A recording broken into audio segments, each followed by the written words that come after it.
Erik ten Hag wanted a new forward. He's got a new forward. This guy has bags of potential. Lots of the biggest clubs in Europe were trying to sign him, including PSG. Now, assuming his medical has gone well, no reason to doubt that, he will sign a United contract. It will be 5 years plus the option of an extra year.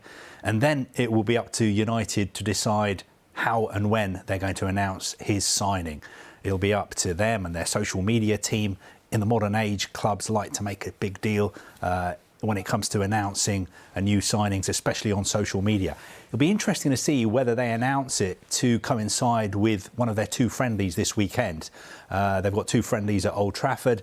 In the past couple of seasons, they've tended to do that. I think when they announced Raphael Varane's signing, it was just before the first league game of the season against Leeds United, and last season Casemiro's signing, that was done before a game as well. But it's up to United, and once the medical has all been passed, once the contracts are signed, it will be announced. But it's basically a done deal. If he fulfills all conditions, he's going to cost United £72 million.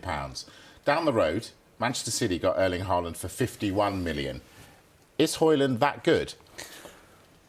That's a good question. I think it's unfair to compare him with Erling Haaland, but having said that, he's going to have to get used to the comparisons because he's playing for one of the biggest clubs in the world now, Manchester United, and just down the road, the best team in the world at the moment, Manchester City, and they've got arguably the best striker in the world.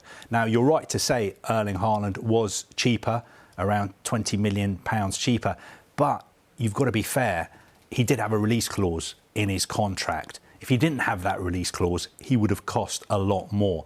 And I also think that, the wages, I would assume Hojlund is getting paid a lot less than Haaland. So I think it's unfair to compare the two of them.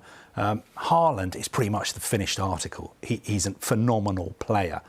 Hojlund is somebody who potentially could be that good one day. I think at the similar stages of their careers, I think Haaland has scored something like 65 goals in 87 games. And I think Hojlund has scored 27 goals at the same stage of his career. So I think Haaland was a little bit more prolific. But I understand your question, but I think it's a little bit unfair to compare the two of them before we've even seen Hojlund play.